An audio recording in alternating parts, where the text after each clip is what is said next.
మీ parents okay చేశారండి? Yeah sir parents ఒప్పుకోలేదు ఆ టైంలో. యా మీ పేరెంట్స్ సపోర్ట్? దాని తర్వాత ఒప్పుకున్నారు. సార్ పేరెంట్స్ అంటే మా అత్తయ్య మాతోనే ఉండేవారు. యాక్చువల్లీ 20 years నాతోనే ఉండేవారు.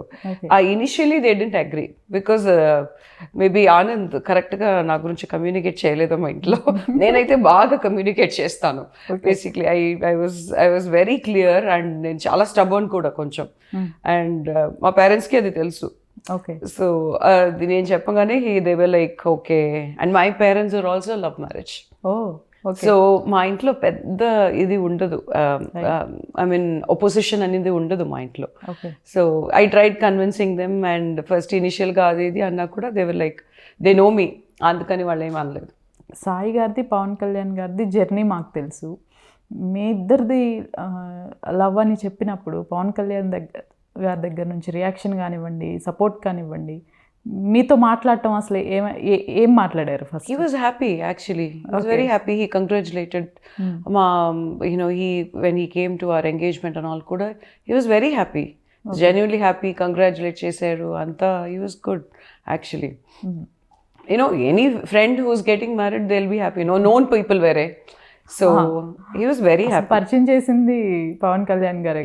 అవును. yes. పవన్ కళ్యాణ్ గారు ఇప్పుడు పొలిటీషియన్గా తెలుసు మాకు. యాక్టర్ కన్నా ఇప్పుడు ఎక్కువ పాలిటిక్స్లోనే ఇంట్రెస్టెడ్గా ఉన్నారు ఆయన. కానీ బిఫోర్ జర్నీ పవన్ కళ్యాణ్ గారిది నాకు తెలిసి మీకే ఎక్కువ తెలిసి ఉండాలి. ఆ స్ట్రగుల్స్ కానివ్వండి, మూవీ స్టార్ట్ అవ్వక ముందు. అంటే మూవీ స్టార్ట్ అవ్వకముందు ఏంటంటే కొన్ని we have personal very beautiful journey. అది మనం చెప్పినా కూడా you know that feel be miss. So I shared so many things with Kalyan. అంటే కళ్యాణ్ గారి గురించి చెప్పాలంటే very down to earth person from the so నేను కలిసిన దగ్గర నుంచి మేము బైక్లో బస్లో చాలా చోట్ల తిరిగాం. అంటే మీ ఇద్దరే అప్పుడు ఫ్రెండ్స్ ఎవరు లేరు కళ్యాణ్ గారికి. సో మళ్ళీ అగైన్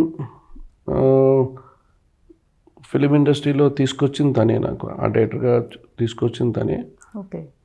ఎందుకంటే తను హైదరాబాద్ షిఫ్ట్ అయిపోతే మళ్ళీ తనకు ఫ్రెండ్స్ ఎవరు లేరు. సో ఒక ఫ్రెండ్ కోసం నేను సినిమా చేస్తే నేను మళ్ళీ హైదరాబాద్కి వస్తానని ఒక దీంతో తను నన్ను హైదరాబాద్కి రావడం అట్లా జరిగింది నాకు. సో కళ్యాణ్ గారికి ఏంటంటే ఒకటి అనుకుంటే తను దాని మీద చాలా వర్క్ చేస్తారు. అంటే ఒక 10 years ప్లాన్ డౌన్ లైన్ ఇప్పటి నుంచి తను చేస్తుంటాడు. సో ఆయన దగ్గర చాలా అంటే బేసిక్గా మీ ఇద్దరు పొలిటికల్గా దేనికి ఇది మాట్లాడడం ఇప్పటివరకు వీ నెవర్ టాక్ అబౌట్. నేను మాట్లాడను, నాకు ఆ సబ్జెక్ట్ గురించి పెద్ద నాలెడ్జ్ కూడా నాకు లేదు. సో నేను న్యూస్ పేపర్ అయినా సరే ఏవి నేను చదవను పెద్దగా, పొలిటికల్ గురించి ఆ డెప్త్కి వెళ్ళను నేను. సో కళ్యాణ్ గారు కూడా నాతో ఆ ఒక సబ్జెక్ట్ నాతో ఎప్పుడు మాట్లాడరు. ఇప్పుడు కలిసినా కూడా మేము దాని గురించి నేను డిస్కస్ చేయం బేసిక్గా. ఓకే. సో దాని తర్వాత మేము మాట్లాడుకునేది మా పర్సనల్గా ఎట్లా ఉన్నావు చాలా రోజులు ఇట్లా మాట్లాడి ఇట్లాగే ఉంటాయి డిస్కషన్. సో తను ప్రాక్టీస్ చేసేటప్పుడు సినిమాకి రావాలని తను కరాటేలో జాయిన్ అవ్వడం, బ్లాక్ బెల్ట్ తీసుకోవడం, స్ట్రగుల్ అవ్వడం, ఒక సక్సెస్ఫుల్ ఫ్యామిలీ. అంటే వాళ్ళ brother is a big star. So ఆయన so I have to congrat చేయాలి, ఎందుకంటే పద్మవిభూషణ్ తీసుకున్న చిరంజీవి గారు. సో ఆయనకి ఎప్పుడో రావాలి, ఇది చాలా లేట్ ఆయనకి. ఎందుకంటే ఆయన స్ట్రగుల్, హార్డ్ వర్క్, ఎవరు సపోర్ట్ లేకుండా అంత సక్సెస్ రావడం అనేది అంత ఈజీ కాదు. Is megastar. సో ఆ ఫ్యామిలీలో నుంచి తను కేక్ వాక్గా ఉండొచ్చు, బట్ ఏంటంటే తను నేనుగా రావాలి అనేది. అందుకే ఆయన యాక్టింగ్ కూడా ఎవరికి ఇన్ఫ్లుయెన్స్ ఉండదు. ఆయనకనే ఒక స్టైల్, ఆయనకు ఒక డిజైన్ చేసుకున్నారు ఆయన. సో మీరు చూడొచ్చు. సో ఆయనగా నేను కనపడాలి, నేనుగా అనుకునేది ఎప్పుడు కోరుకుంటాను. సో ఆ రకంగా అతను సినిమాలో అంటే జస్ట్ లైక్ ఎంటర్ అవ్వచ్చు, బట్ అట్లా కాకుండా తనకి ఏది ఇంట్రెస్ట్ ఉందో.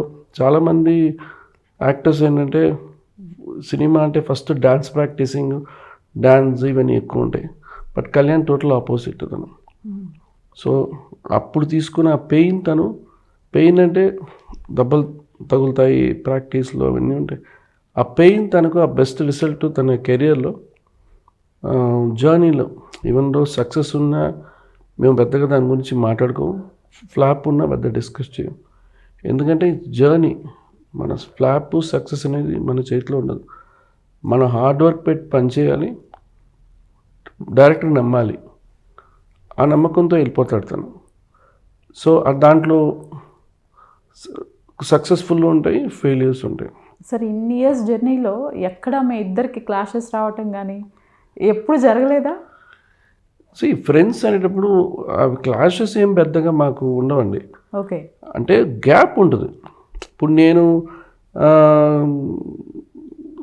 గబ్బర్ సింగ్ అప్పుడు నాకు చిన్నజయ స్వామి ప్రాజెక్ట్ వచ్చింది, అటు వెళ్ళిపోయాను. తర్వాత యాదాద్రికి వెళ్ళిపోయాను. అప్పుడు సినిమాలు ఏం చేయలేదు. అప్పుడు ఒక గ్యాప్ ఉండదు మాకు, ఎందుకంటే తను సినిమాలో బిజీగా ఉండేవారు. నేను ఇటు గవర్నమెంట్లో వర్క్ చేస్తున్నాను. సో నేను ఎప్పుడు షూటింగ్ దగ్గరికి వెళ్ళి ఎప్పుడు డిస్టర్బ్ చేయను. బేసిక్గా వెళ్ళి షూటింగ్ వెళ్ళి జాలీగా కూర్చొని మాట్లాడేది, ఎందుకంటే ఐ నో దట్ ప్రొఫెషన్. ఎందుకంటే ఆ profession I give you the value I expect.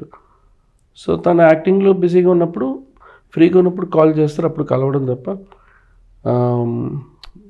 మా ఇద్దరికి అంత గ్యాప్ అనేది ఎప్పుడు ఉండదు. ఎందుకంటే మీ ఇద్దరు we never expect anything each other.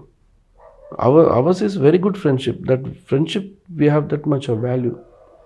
Even మా ఇంట్లో ఏదైనా జరిగినా తను ముందు ఉంటాడు. సో నేను అట్లాగే ఉంటాను అంతే. సో మాకు వీఆర్ బిహైండ్ దట్. మేమన్నీ సినిమాలు whatever political we are behind that. So మా ఫ్రెండ్షిప్ దర్ ఇస్ నో, అది డిఫరెంట్ అది అంతే. సో అందుకే నాకు తను తప్ప నాకు ఫ్రెండ్స్ ఎవరు లేరు, ఇప్పటికీ లేరు. హైదరాబాద్లో నాకు కళ్యాణ్ గారు తప్ప నాకు ఫ్రెండ్ అని చెప్పుకోవడానికి అంటే జర్నీలో ఎవరు లేరు నాకు. సో సినిమాలో ఎవరు లేరు. బేసిక్గా సినిమాలు అంటే ఊరికే హలో చెప్తే పైడపల్లి వంశీ గారు, మా కరుణాకరన్ గారు తప్ప నాకు ఫ్రెండ్గా చెప్పుకోవడానికి అంటే పర్సనల్గా ఇట్లా కలిసి మాట్లాడే వ్యక్తి ఒకటి కళ్యాణ్ గారు.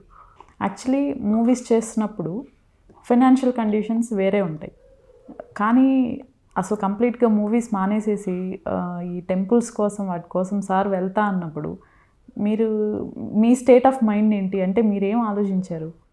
నేనేమీ ఆలోచించలేదు. Finance will be the last thing I will think on earth. Okay. Finance was never my problem at all.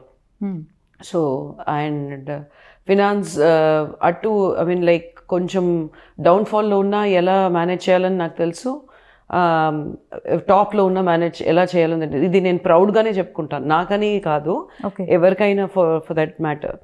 So finance can never shake my stability, that will never happen. Emotions కానీ relationships కానీ ఒక rapport vibe ఇవన్నీ ఒక ఫ్యామిలీలో ఒక ఇన్స్టెబిలిటీను create చేయగలిగిన ఒక points తప్ప finance will never be a problem. I'm telling you, even today or for tomorrow ఎవరికైనా అది. సో నాకు అలాంటి థాట్సే లేదు. End of the day is a very creative person. So మీరు క్రియేటివ్ పీపుల్ని పట్టుకుని ఇది చేయాలి A+B² అని చెప్తే formula won't work. So creative people వాళ్ళ మైండ్సే వేరేలా ఉంటాయి. ఇది నాకు కూడా ఇంత నాలెడ్జ్ లేదు. ఆనంద్ని పెళ్లి చేసుకున్న తర్వాత నేను నేర్చుకున్నది. నేనేం సెయింట్ కాదు కదా. So initially I don't know how to ఇది అనేది. బట్ ఆనంద్ లాంటి క్రియేటివ్ పర్సన్తో ఇన్ని సంవత్సరాలు మీరు బతికిన తర్వాత ఆనంద్ మాట్లాడేటప్పుడే ఎట్లా ఉంటుందంటే ఒక విషయం గురించి మాట్లాడు, దాంట్లోంచి ఒక 10 టాపిక్స్ వెళ్తాయి. So you have to connect the dots basically. So because his mind his so active, so will talk about 10 things at the same time. So మీరు కనెక్ట్ చేసుకోవాలి, ఓ ఈ విషయం గురించి అయితే అనేట్టు మీరు కనెక్ట్ చేసుకోవాలి. That's the way creative brain works. అట్లా ఉన్న క్రియేటివ్ బ్రెయిన్లో మీరు ఫినాన్స్ కానీ ఇలా ఉంటే no you have to do this, ఇది చేస్తేనే ఇక్కడ మనం సెటిల్ అవుతాం, ఇది అప్పుడే ఈ ప్రాసెస్ నడుస్తుంది అంటే ఇట్ వోంట్ వర్క్. మొత్తానికి నేను కంప్లీట్గా షట్ డౌన్ చేసేసి వెళ్ళాలి. ఇంకా I mean like nothing will work with him. Okay. So వాళ్ళ దారిలో మీరు వదిలేస్తే క్రియేటివ్ పీపుల్ని, it actually gives the best outcome. Yadadri is one great example. Telangana. So we didn't, when he took a decision of actually taking a break from the movie or he wants to choose another path, he also didn't plan, ee path nadi, Yadadri వస్తుంది, ఇవన్నీ మనకి ఎలా తెలుస్తుంది? We don't know కదా. మనం okay ఏదో ఒక break తీసుకుందాం మూవీలోంచి. 20 years చేసాము, ఒక 16-17 years అయిపోయింది, బ్రేక్ తీసుకుని వేరే ఏదైనా చేయాలి అన్నట్టు హీ వాజ్ థింకింగ్ అన్నా కూడా నాకు తెలీదు. It just happened. And he said ఇలా నేను ఆ టెంపుల్ ప్రాజెక్ట్ది ఐఎమ్ గోయింగ్ టు డిజైన్ అని చిన్నజీవి గారి స్వామిది అప్పుడే అది అడిగారు. Okay. I said okay, do it only. So I need some break from the industry and probably temple డిజైనింగ్కి అంత ఏమంటారు డెడికేషన్, ఆ క్రమశిక్షణ ఉండాలో ఏమో, అంత డెడికేషన్ ఉండాలో ఏమో అని అన్నారు. I said okay, maybe, I don't know, నాకు తెలీదు. సో ఓకే తీసుకో అని చెప్పాను. సో ఆ టైంలో లేదు నువ్వు ఇది చేయాలి because I need that money అంటే it won't work. So you have to let them go. Financial వైజ్గా ఓకే, ఆ ప్రాబ్లం లేదు. ఎందుకంటే even if there is a problem with finance, I will not worry about it. Okay. I'll be the last person. So that's not the way I was brought up. That's not the way I function. Finance can never be a problem in my life.